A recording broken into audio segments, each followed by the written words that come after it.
बिस्मिल्लाहिर्रहमानिर्रहीम। आज का जो हमारा टॉपिक है ये एंटीबॉडीज़ के ऊपर और एंटीजन्स के ऊपर है कि इन दोनों में डिफरेंस क्या है। तो एंटीजन, सबसे पहले हम एंटीजन की समझते हैं कि एंटीजन क्या है। Any substance that induce your immune system to produce antibodies called antigen. यानी हर वो चीज़ जो आपकी इम्यून सिस्टम को इस पर मजबूर करे को एंटीबॉडीज़ प्रोड्यूस करे, तो इसको हम क्या बोलते हैं, एंटीजन बोलते हैं। मसलन जब एक पैथोजन है, चाहे पैथोजन भी बोल सकते हैं, पैथोजन को आप एंटीजन भी बोल सकते हैं। जब भी आपके इम्यून सिस्टम में फर्स्ट और सेकंड और थर्ड लाइन ऑफ डिफेंस को क्रॉस कर लेती है, तो थर्ड लाइन ऑफ डिफेंस में एक क्या मौजूद है, बी सेल्स मौजूद है, जो कि ऑलरेडी मैंने थर्ड लाइन ऑफ डिफेंस में आपको बता दिया है कि जो बी सेल्स है ना, ये वो एक्टिवेट हो जाते हैं और एक मालिक्यूल्स प्रोड्यूस करते हैं। उस मालिक्यूल को हम क्या बोलते हैं, एंटीबॉडीज़ बोलते हैं। यानी मैं आपको और भी इजी कर लेता हूँ, जो हमारी दुश्मन है इसको हम क्या बोलते हैं, एंटीजन बोलते हैं। और जो हमारे जिस्म के अंदर जो आर्मीज है इसको हम क्या बोलते हैं, एंटीबॉडीज़ बोलते हैं। एंटीजन जो है ना, ये हमारे जिस्म में मुख्तलिफ डिजीज़ को पैदा कर सकते हैं, लेकिन एंटीबॉडीज़ जो है ना, ये हमें इनसे क्या कर देती है, बचा लेती है। ये- और एक दूसरी बात, अगर आपको एंटीजन का लफ्ज़ आए, पैथोजन का लफ्ज़ आए, या पोजन पार्टिकल्स का लफ्ज़ आए, या एम्बॉडीज़ का लफ्ज़ आए, तो आपने कंफ्यूज नहीं होना। ये सब के सब क्या है, एक जैसे वर्ड्स, इनका मतलब भी यही एक है कि ये क्या है, ये एंटीजन है। लेकिन मैंने आपको थर्ड लाइन ऑफ डिफेंस में एक बात बता दी थी कि थर्ड लाइन ऑफ डिफेंस में हम क्या स्पेशली यूज़ कर लेते हैं, एंटीजन यूज़ कर लेते हैं।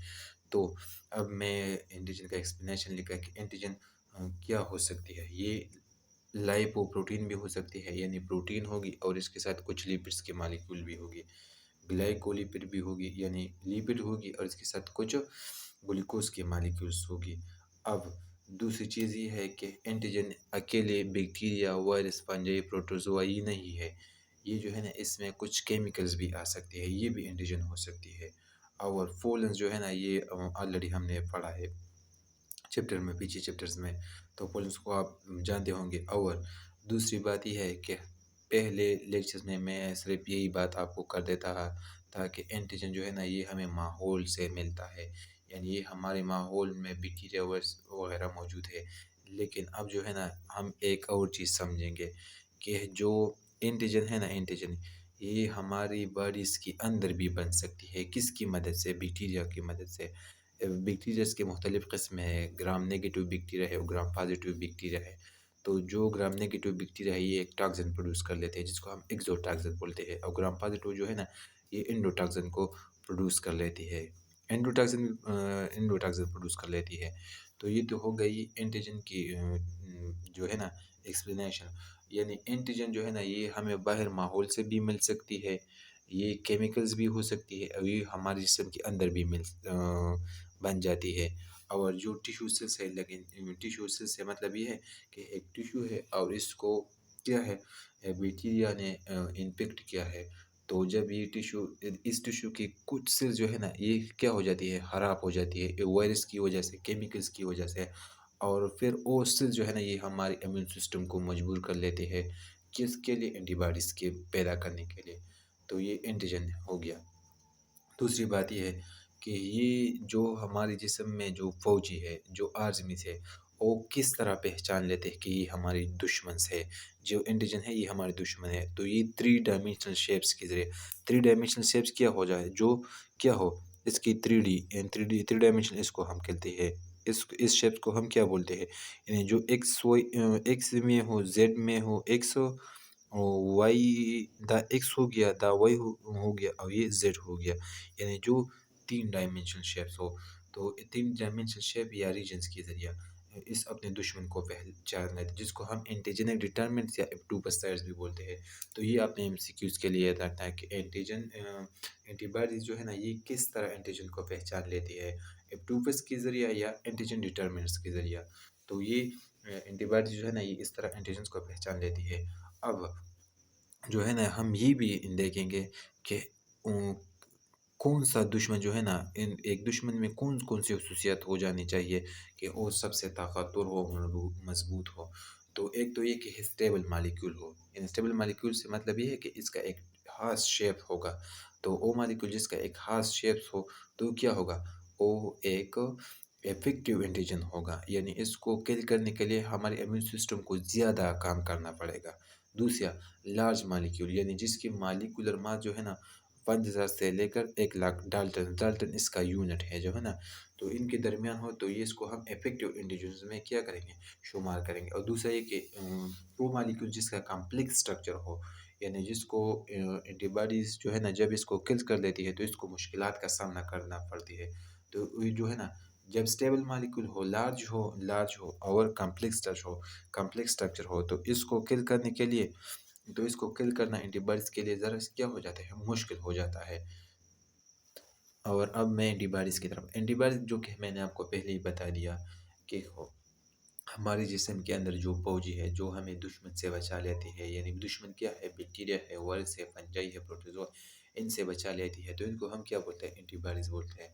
और एंटीबॉडीज़ जो है ना, मैंने तरला नेनोपेन्स में इसके पूरा किस्सा तमाम कर दिया है कि ये किस तरह जिसम में प्रोड्यूस होते हैं। और इस पर मैं एक और लेक्चर भी बनाऊंगा कि सेल मीडिएटेड इम्यूनिटी और ह्यूमरल इम्यूनिटी में क्या फ़र्क है, तो इस पर मैं और लेक्चर्स भी बनाऊंगा, एक अलग लेक्चर। लेकिन आपको तरला नेनोपेन्स में मैंने बहुत कुछ बता दिया है। तो जो एंटीबॉडीज़ है ना, ये ग्लोबुलर प्रोटीन है। एक होता है फिब्रस प्रोटीन, एक होता है ग्लोबुलर प्रोटीन। तो आप तो बायोलॉजिकल मॉलिक्यूल में ग्लोबुलर प्रोटीन पढ़ा है कि ग्लोबुलर प्रोटीन हम किसको कहते हैं। और जो है ना, ये एंटीबॉडीज़ जो है ना, ये किस से बचा लेती है हमें, यानी पोजन पार्टिकल से, बैक्टीरिया से, फंजाई से, और से हमें बचा लेती है। अगर हम एंटीबॉडीज़ की कंपोजिशन की बात करें तो एंटीबॉडीज़ की कंपोजिशन में ज़्यादातर कौन सी चीज़ मौजूद होती है, कौन सी मॉलिक्यूल्स मौजूद, प्रोटीन मौजूद है। और कम अमाउंट में क्या चीज़ मौजूद है, शुगर चेन्स मौजूद है, यानी इसमें कुछ शुगर के मॉलिक्यूल्स भी मौजूद है, इसलिए इसको हम ग्लाइकोप्रोटीन भी बोलते हैं। तो ये आपने याद रखना है। और एंटीबॉडीज़ कौन से सेल प्रोड्यूस करते हैं, बी सेल्स प्रोड्यूस कर लेते हैं, और इसका शेप कौन सा शेप है, वही शेप जो है ना एंटीबॉडीज़ का शेप है। इनको अमीनोग्लोबुलिन भी हम बोलते हैं, यानी इसमें ज़्यादातर ग्लोबुलिन प्रोटीन है, एस यू एन वाला है। और दूसरा गामा ग्लोबुलिन, यानी हमारे जिस्म के अंदर एक प्रोटीन है एल्बुमिन। इसके बाद हमारे जिस्म में जो सबसे ज़्यादा प्रोटीन है तो गामा ग्लोबुलिन है, इसलिए एंटीबॉडीज़ को ये दो नाम कहा जाता है, अमीनो ग्लोबुलिन और गामा ग्लोबुलिन। अगर हम इनकी स्ट्रक्चर्स की बात करें तो एंटीबॉडीज़ जो है ना, ये पॉलीपेप्टाइड्स पर मुश्तमिल, फोर पॉलीपेप्टाइड चेन्स पर मुश्तमिल होता है। पेप्टाइड तो आप ऑलरेडी जानते हैं, जब दो अमीनो एसिड के दरमियान बांड हो तो इसको हम क्या बोलते हैं, पेप्टाइड बोलते हैं। और पूरी का मतलब है बहुत ज़्यादा। तो यानी एमसीक्यूज में इस तरह आता है कि एंटीबॉडीज कौन किन स्ट्रक्चर्स पर मुश्तमिल है, कौन से उनको कितनी चेन्स मौजूद है, सॉरी, तो इसके ऊपर पॉलीपेप्टाइड चेन मौजूद है। और इसमें जो है ना, दो हैवी चेन्स है और दो लाइट चेन्स है। लाइट चेन में अमीनो एसिड की तादाद कम है, और जो हैवी चेन है इनमें अमीनो एसिड की तादाद ज़्यादा, इसलिए इसको हैवी और लाइट चेन कहा जाता है। लेकिन लाइट और हैवी चेन जो है ना, ये एक दूसरे से कनेक्ट होते हैं किस की मदद से, डाइसल्फाइड ब्रिज या बॉन्ड की वजह से, और इसकी वजह से जो है ना ये वाई शेप बना लेती है। और ये जो डाइसल्फाइड है ना, ये अमीनो एसिड में हमने पढ़ा था कि जो सिस्टीन एक अमीनो एसिड है जिसमें क्या है, जिसमें सल्फर मौजूद है, इसलिए ये डाइसल्फाइड ब्रिज बनाते हैं, यानी इस सल्फर की वजह से ये डाइसल्फाइड ब्रिज बना है। और दूसरी बात यह है कि variable region is a part of both chain, means light chain and heavy chain, यानी जो वेरिएबल रीजन है ना एंटीबॉडीज में, ये लाइट चेन का पार्ट भी है और हैवी चेन का पार्ट भी है। तो अब मैं पेज नंबर 3 की तरफ जाता हूँ। इसको मैंने यहाँ पर इसका डायग्राम भी बनाया है, और कांस्टेंट रीजन भी बता दिया है, और वेरिएबल रीजन भी बता दिया है। जो सबसे पहले जो कांस्टेंट रीजन है, कांस्टेंट रीजन क्या करेगा, कांस्टेंट के एंटीबॉडीज़ में एमसीक्यू इस तरह आता है कि एंटीबॉडीज़ में कांस्टेंट रीजन का क्या फंक्शन है। तो कांस्टेंट रीजन का फंक्शन ये है कि ये इस एंटीजन को किल करना किस किस मैकेनिज्म के ज़रिए हमें किल करना है, तो ये कौन डिसाइड करेगा, एंटीजन। ये कौन सी डिसाइड करेगा, कांस्टेंट रीजन डिसाइड करेगा। जब भी आप एमसीक्यूज़ में मैकेनिज्म देखे तो आपने सीधा कांस्टेंट रीजन पर क्लिक करना है। और दूसरे वेरिएबल रीजन का क्या फंक्शन है, एक एमसीक्यू तो इस तरह आ सकता है कि वेरिएबल रीजन कितनी अमान्य सेट से बना है, तो आपने 110 से लेकर 130 तक अमान्य सेट लिखने हैं। ये ये करेक्ट ऑप्शन है। और दूसरा वेरिएबल रीजन है स्पेसिफिक और स्पेसिफिक इंटीजन, यानी वेरिएबल रीजन जो है ना ये स्पेसिफिक होता है स्पेसिफिक इंटीजन के लिए। जिस तरह हमने एंजाइम में पढ़ा कि है जो एक स्पेसिफिक की जो है ना ये सिर्फ एक स्पेसिफिक लॉक को ओपन कर सकती है, इसी तरह हमारे जिस्म के अंदर करोड़ों एंटीजन मौजूद होंगे, लेकिन एक्टिवेट वही एंटीबॉडीज़ होगा जो है ना जो एंटीजन इसके साथ बाइंड होगी। तो जो ये मैंने क्या बना है, एक एंटीबॉडीज़ का स्ट्रक्चर बनाया है।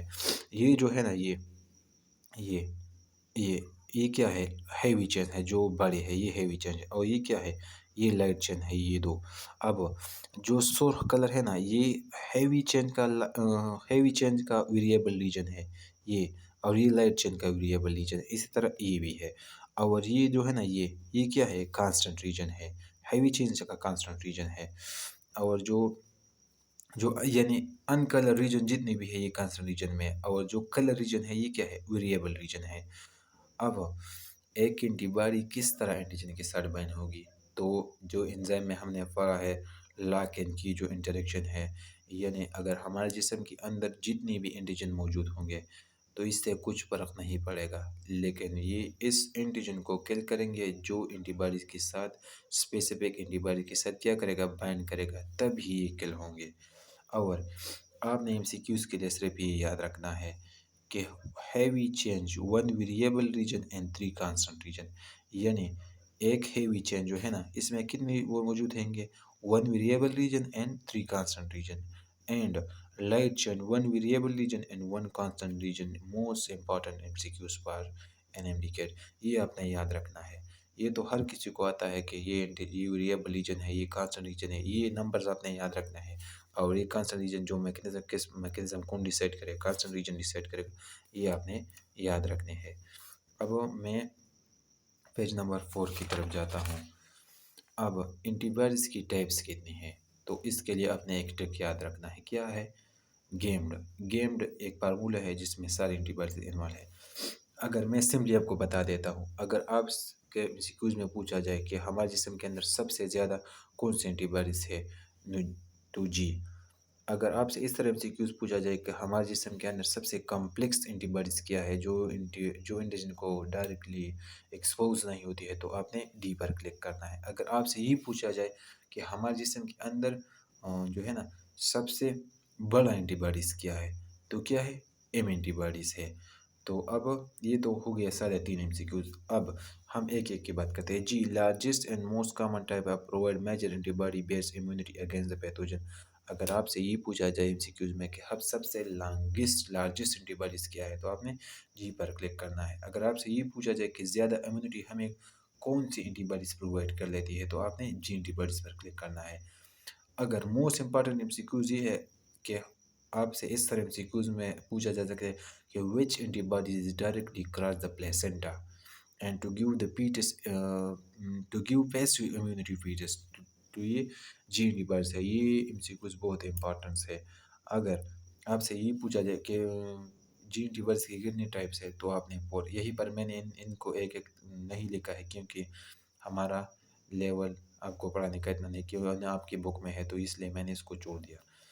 अगर ए एंटीबॉडी यानी गेम में ए फाउंड इन म्यूकोजल एरिया जो गट है, रिस्पिरेटरी ट्रैक है, यूरिजेंटल ट्रैक है, सलाइवा, आपसे इस तरह पूछा जा सकता है कि ए एंटीबॉडी कौन सी एरिया में मौजूद है, म्यूकोजल एरिया। अगर म्यूकोजल एरिया की जो एग्जांपल है गट है, रिस्पिरेटरी ट्रैक है और यूरिजेंटल ट्रैक है। आपसे इस तरह भी पूछा जा सकता है कि सलाइवा, टीयर, ब्रेस्ट मिल्क में या सलाइवा में कौन सी एंटीबॉडीज मौजूद है, या टीयर्स में कौन सी एंटीबॉडीज मौजूद है, या ब्रेस्ट मिल्क में कौन सी एंटीबॉडीज मौजूद है, तो ए एंटीबॉडीज मौजूद है। एंटीबॉडीज का काम क्या है, पैथोजन को किल करना। अगर और जो द एम एंटीबॉडी से अगर आपसे ये पूछा जाए कि हमारे जिस्म के ह्यूमन या हमारे जिस्म के अंदर सबसे बड़ा बिगेस्ट एंटीबॉडीज क्या है, तो आपने एम पर क्लिक करना है। ये हो गया बिगेस्ट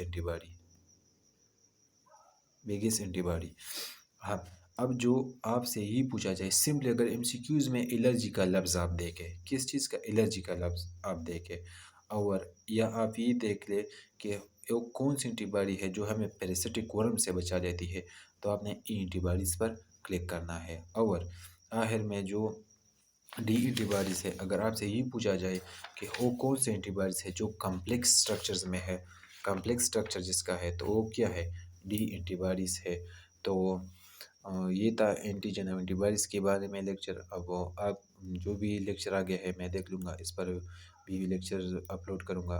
तो आपसे दरख्वास्त है कि अगर ये लेक्चर आपको अच्छी लगी और अच्छी ना भी लगी तो इस यूट्यूब चैनल को सब्सक्राइब कर दें। इससे मुझे मोटिवेशन मिलता है, और ताकि मैं अपने आप को बेहतर बनाने की कोशिश करूं और आपको भी अपने साथ बेहतर बनाने की कोशिश करूं। Thank you for watching.